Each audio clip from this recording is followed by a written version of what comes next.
My name is Amber, and this is the story of how I rebuilt myself from the ashes of betrayal. It's not just about revenge, though I'll admit that part felt good. It's about reclaiming my worth, my strength, and my life after someone I trusted tore it apart. Let me take you through it, step by step, from the depths of despair to the moment I reclaimed my power, a journey that reshaped who I am and how I see the world. I'm a 34-year-old graphic designer living in a cozy apartment in Portland, Oregon, with exposed brick walls and a small balcony that catches the morning light. The apartment, tucked in a vibrant neighborhood lined with coffee shops and murals, is my sanctuary. It's where I've spent countless nights hunched over my laptop, sketching logos, tweaking color palettes, and dreaming of a future where my creativity could leave a mark. My life wasn't perfect, but it was mine, built through years of hustle, pitching to clients, saving every penny, and pouring my heart into every project.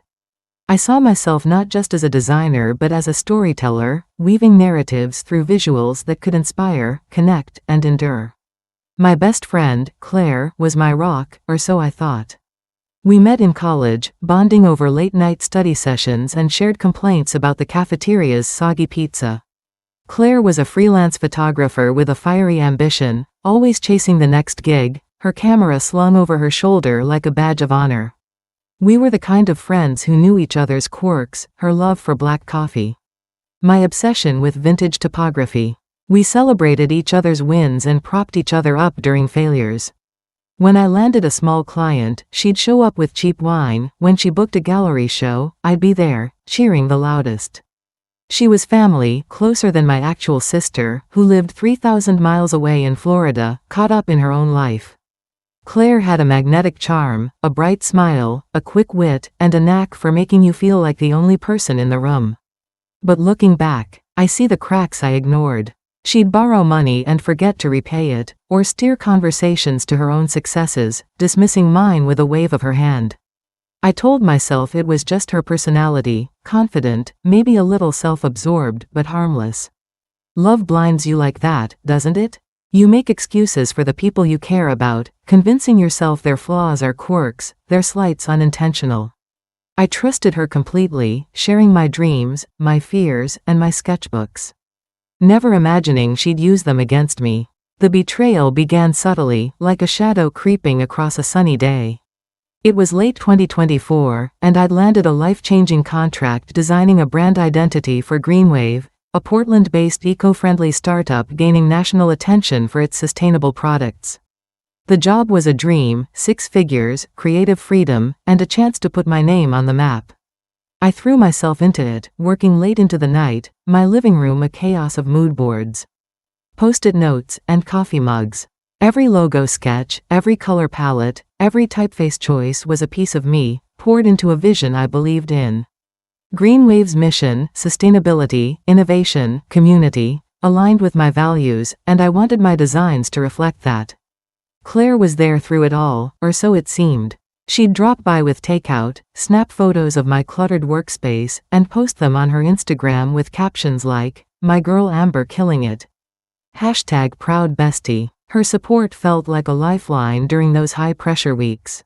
I'd share my ideas with her, color gradients inspired by Oregon's forests, bold sans serif fonts that screamed modernity, and she'd nod enthusiastically, offering feedback that felt encouraging.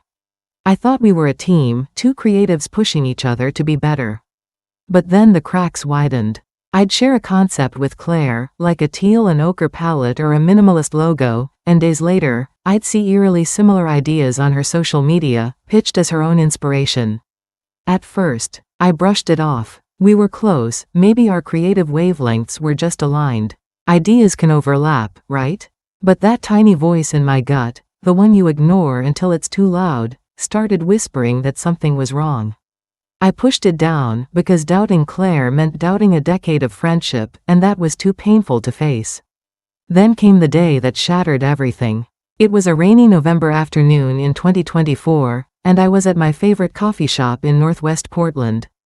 The air thick with the scent of espresso and damp wool. I was finalizing my GreenWave pitch, tweaking a logo on my laptop, when my phone buzzed with a notification from a design forum I followed. Someone had posted a link to a portfolio showcasing a branding project for a fictional eco-startup. Curious, I clicked, and my world stopped. The work was mine. My logo sketches, my color scheme, my typography, all meticulously copied and presented as someone else's. The portfolio belonged to Claire. I scrolled through her portfolio, my heart pounding, rain tapping the window like a metronome to my rising panic. She'd taken every detail I'd shared in confidence, every late-night brainstorm, every draft I'd shown her, and passed it off as her own. Worse, she'd submitted it to GreenWave as a competing pitch. My pitch. My months of work. The forum post praised her innovative vision, with comments speculating she was a shoo-in for the contract. I felt like I'd been punched in the chest. The air sucked out of the cozy coffee shop. My best friend, my confidant, had stolen my work and was trying to steal my future. The betrayal wasn't just professional, it was personal, a knife twisted into the trust I'd given her so freely. I drove home in a daze, rain smearing my windshield, my hands trembling. That night, I cried, ugly, gasping sobs that left my throat raw and my eyes swollen. How could she do this? I'd trusted her with my dreams, my fears, my everything. I replayed every moment we'd spent together, searching for signs I'd missed. The late-night chats where I'd gush about my ideas, the times she'd ask to borrow my laptop for just a sec. It wasn't just theft, it was a betrayal so deep it felt like losing a piece of myself. The shame was almost as bad as the hurt, shame for not seeing it sooner, for letting her into my creative process so completely. The next day, I confronted her. I drove to her loft in the Pearl District, my heart pounding like a drum. She opened the door, all smiles, her hair in a messy bun, like nothing was wrong. "Amber, what's wrong?" she asked, her voice dripping with concern, as if she hadn't just stabbed me in the back. I held up my phone, showing her portfolio. "This is my work, Claire. You stole it. You're pitching it to GreenWave." Her face shifted, surprise, then defensiveness, like a mask slipping. "Whoa, hold on. It's not like that. I was inspired by your stuff, sure, but I made it my own." "You're overreacting." "Inspired?" I laughed, bitter and sharp, the sound echoing in her minimalist living room. "You copied every detail. You're trying to take my contract." She crossed her arms, her voice turning cold. "Maybe if you weren't so territorial, you'd see this as just business. GreenWave wants the best, and I'm giving them options. You don't own those ideas, Amber." I wanted to scream, to shake her until she admitted what she'd done. But I saw it then, the lack of remorse, the way she twisted it to make me the villain.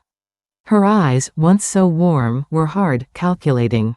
This wasn't the Claire I'd known, or maybe it was, and I'd been too blind to see it.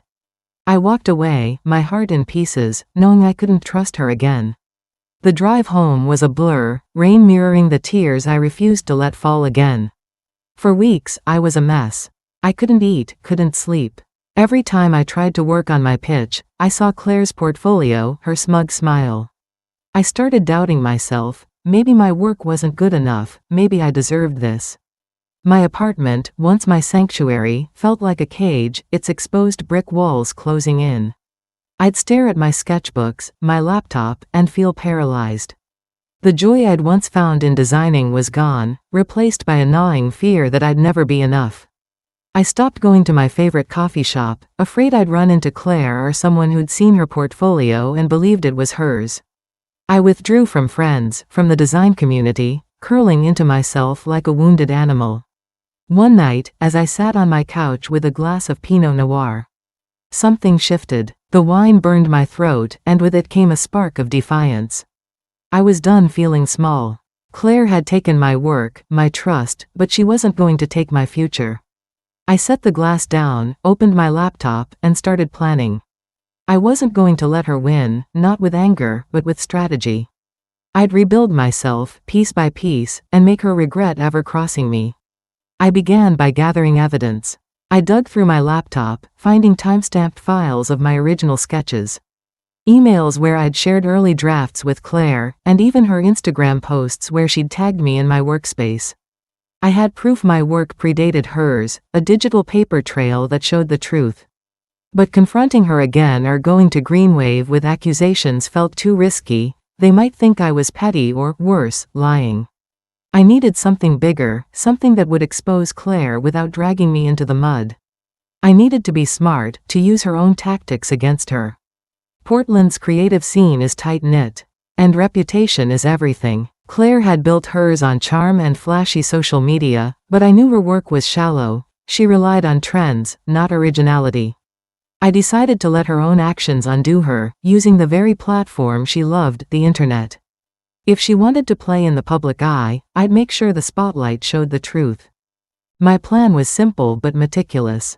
First, I polished my GreenWave pitch to perfection. I poured my heart into it, refining every detail to make it unmistakably mine. I added new elements, a custom font I'd designed, a unique illustration style that Claire hadn't seen, ensuring no one could claim it was derivative. I submitted it to GreenWave, along with a polite note explaining that I'd heard of a similar pitch circulating and wanted to clarify that my work was original, backed by timestamped files.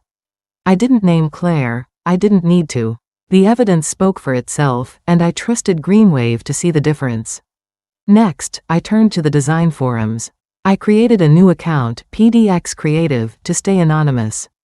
I posted a thread titled Ethics in Design, When Inspiration Crosses the Line. I shared a side-by-side comparison of my work and Claire's portfolio, blurring out identifiable details but keeping the similarities glaring. I wrote about the importance of originality, asking the community to weigh in on what constitutes theft versus inspiration. I was careful not to accuse Claire directly. I let the work speak for itself, framing it as a broader discussion about ethics in our industry.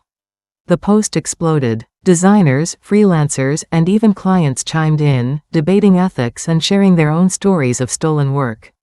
Some recognized Claire's portfolio from her social media and called her out by name. Others tagged GreenWave, urging them to investigate. The thread spread to X, where creatives amplified it with hashtags like #DesignEthics and #SupportOriginals. Claire's name was everywhere, and not in a good way. I watched it unfold from my apartment, my laptop glowing in the dark, a strange mix of satisfaction and unease in my chest. Part of me felt guilty. Had I gone too far? But then I remembered her cold dismissal, her betrayal, and I knew this was justice, not vengeance. I wasn't hurting her, I was letting the truth do its work. Claire tried to fight back. She posted a tearful Instagram story, claiming she was being bullied and that her work was inspired, not copied. She spun a narrative about being targeted by jealous competitors, but the community wasn't buying it. Screenshots of her portfolio were dissected, and people pointed out inconsistencies in her timeline, dates that didn't add up, designs that matched mine too closely to be coincidence. GreenWave reached out to me, confirming they'd chosen my pitch and were reviewing concerns about Claire's submission. I later heard through a mutual contact that they'd blacklisted her, unwilling to work with someone whose ethics were in question. The final blow came at a local design conference in early 2025. I'd been invited to present my GreenWave project, a huge honor that felt like a validation of everything I'd fought for. The conference was held at a sleek venue downtown, with floor-to-ceiling windows and a buzzing crowd of creatives. I spent weeks preparing, crafting a presentation that showcased not just the work but the story behind it, minus the personal drama. Claire showed up, uninvited, trying to network and salvage her reputation. She moved through the crowd with her usual charm, but the room buzzed with whispers. People recognized her from the forums, and several attendees complained to the organizers. She was politely asked to leave, her face flushed with humiliation as she gathered her things. I didn't say a word. I didn't need to. My work was on the screen, my name in the program, and I stood tall, knowing I'd earned it. Standing on that stage, I felt a weight lift. The spotlight warmed my skin, and for the first time in months, I felt like myself again, not the broken Amber who'd cried herself to sleep, but the woman who'd fought for her place. Claire's betrayal had shattered me, but it also showed me my strength. I didn't need her, or anyone, to validate me. I was enough. The audience applauded, and I saw nods of respect from designers I admired, people who'd followed the forum drama and knew what I'd overcome. It wasn't just a professional win, it was personal, a reclaiming of the confidence Claire had tried to steal. Claire's career took a hit. She lost clients, her social media following dwindled, and last I heard, she'd moved to Seattle, chasing a fresh start. I don't hate her, I pity her. She thought she could climb by stepping on me, but all she did was expose her own emptiness. Her charm couldn't mask her lack of originality forever, and the creative world is too small for that kind of deceit to go unnoticed. I sometimes wonder if she regrets it, if she lies awake at night replaying her choices. But that's not my burden to carry anymore. The GreenWave project was just the beginning. The exposure from the conference led to more contracts, bigger clients, names I'd only dreamed of working with. My portfolio grew, and so did my reputation, not just as a designer but as someone who stood up for what was right. My apartment is still my sanctuary, but now it's filled with new sketches, new dreams. The walls are covered with framed prints of my work, reminders of what I've built. I've made new friends in the design community. People who value honesty and creativity, who lift each other up instead of tearing each other down. I'm careful with my trust now, but I haven't closed my heart. Betrayal taught me to guard it better, not to lock it away. The experience changed me in ways I'm still unpacking.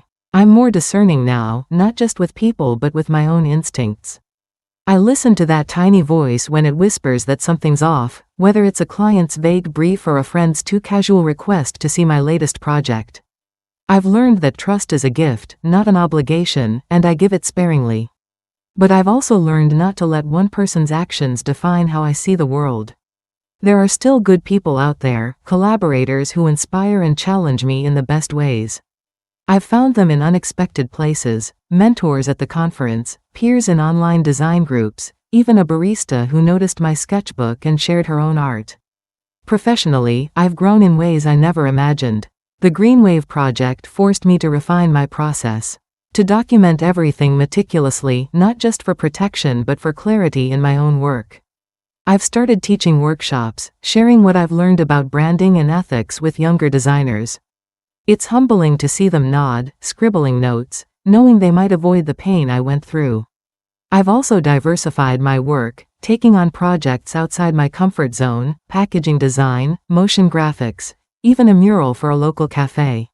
Each challenge reminds me that I'm not defined by one contract or one betrayal. I'm a creator, and creating is how I heal, how I move forward. The mural project was particularly transformative.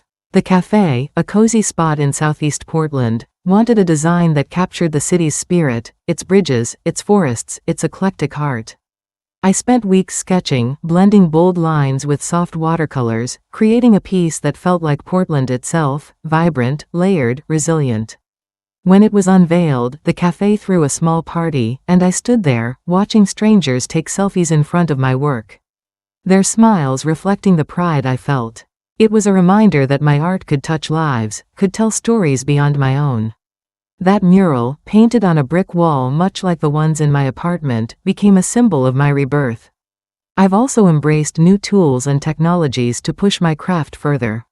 I've been experimenting with digital illustration software, diving into 3D design, and even dabbling in augmented reality for a client's interactive campaign.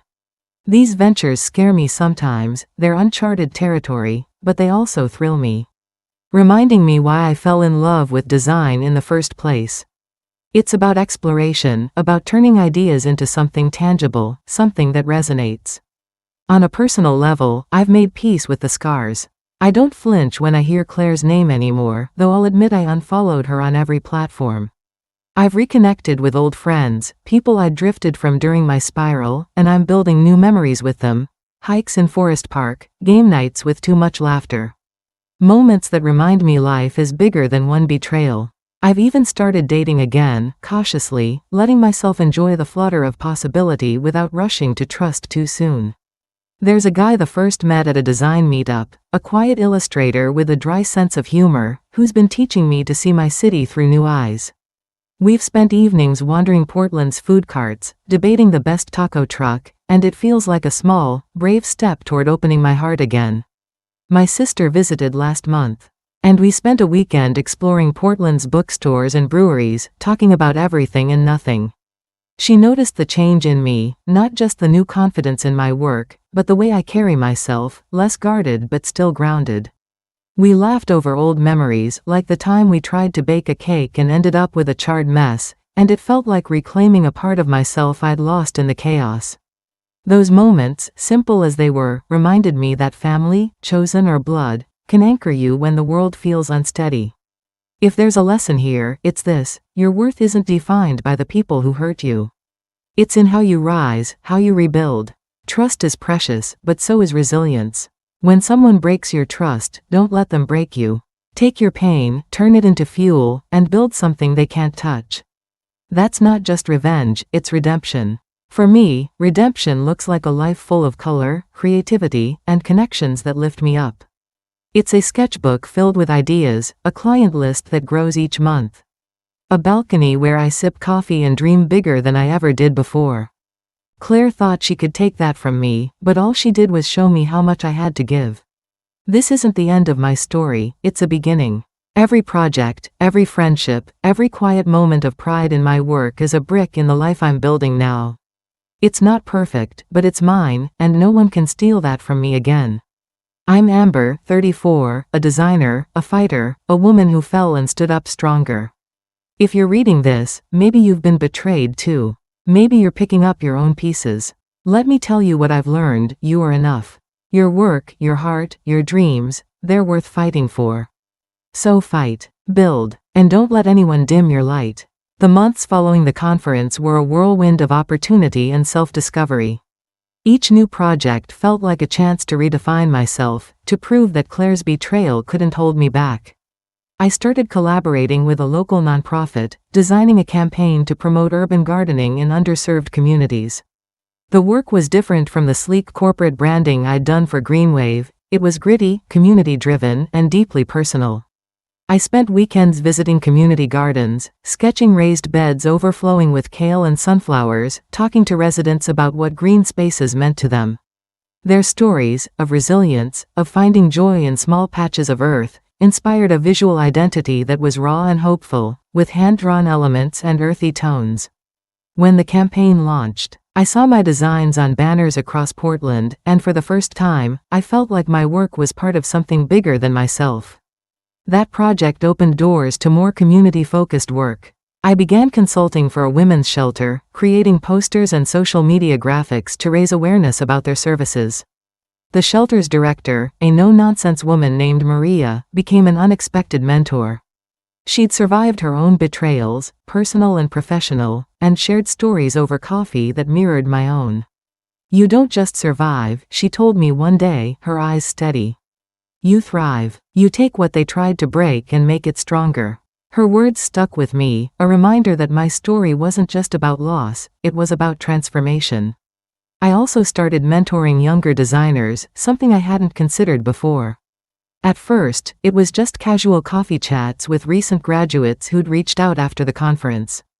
But those chats turned into regular workshops at a local art school, where I taught students about branding, ethics, and protecting their creative work. I shared my story, not the gory details, but enough to show them that setbacks don't define you.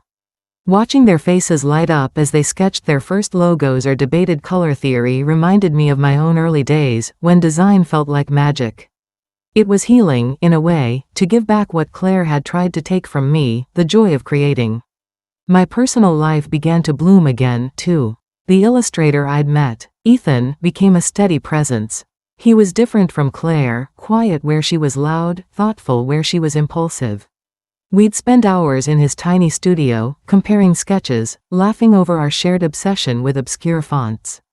He didn't push me to open up, but when I did share pieces of my story, he listened without judgment. One night, as we sat on my balcony with beers, watching the city lights, he said, "You're not just your work, Amber. You're the way you keep going." It was simple, but it hit me hard. I wasn't just rebuilding my career, I was rebuilding my sense of self. I also reconnected with my college friend, Maya, who'd moved to Portland a year ago but had fallen out of touch during my withdrawal. We started meeting for brunch at a diner near her place, swapping stories about our creative journeys. Maya was a writer, crafting essays about identity and belonging, and her perspective helped me see my own story in a new light. Betrayal's a plot twist, not the whole book. she said once, over pancakes and syrup. She was right. Claire's actions were a chapter, not my ending. My relationship with my sister deepened, too. After her visit, we started calling weekly, something we hadn't done since we were kids. She'd tell me about her life in Florida, her job as a marine biologist, her quirky neighbors, and I'd share updates about my latest projects. We planned another visit, this time with me flying to her, a chance to see her world and maybe sketch some ocean-inspired designs. Those calls, those plans, felt like threads weaving me back into a life I'd almost let slip away. I've also found solace in routine. Every morning, I sit on my balcony with a sketchbook and coffee, letting the city's sounds, distant traffic, birds, the occasional street musician, inspire me. I've started journaling, not just about work but about how I feel, what I want.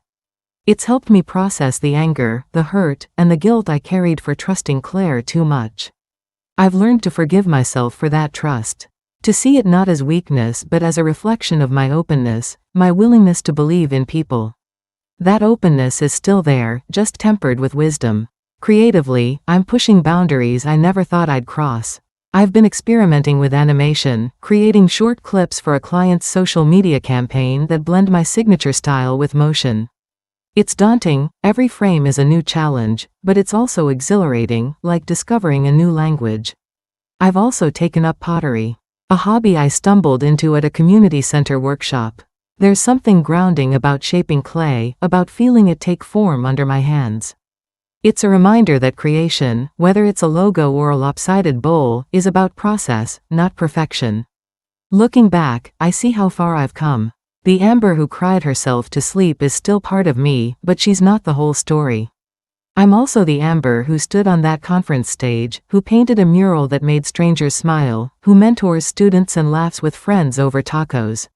I'm the Amber who learned to listen to her instincts, to protect her work, and to keep creating, no matter what. Claire's betrayal was a storm, but I'm the one who rebuilt after it, stronger and wiser. I don't know what the future holds, but I'm excited to find out. I have a pitch next week for a national brand, a chance to take my work beyond Portland. I'm nervous, but it's the good kind of nervous, the kind that pushes you to grow. My sketchbook is full of ideas, some practical, some wild, and my apartment is alive with possibility. The exposed brick walls, once a cage, now feel like a canvas, a backdrop for the life I'm painting, one bold stroke at a time. If I could go back to that rainy November day, I wouldn't change the pain, it taught me too much. Instead, I'd tell that Amber to hold on, to trust that she'd find her way. Because I did. And if you're reading this, if you've been hurt or betrayed, I'm telling you the same, hold on. Your story isn't over. You have the strength to rebuild, to create, to shine. Take it one step, one sketch, one moment at a time. You are enough.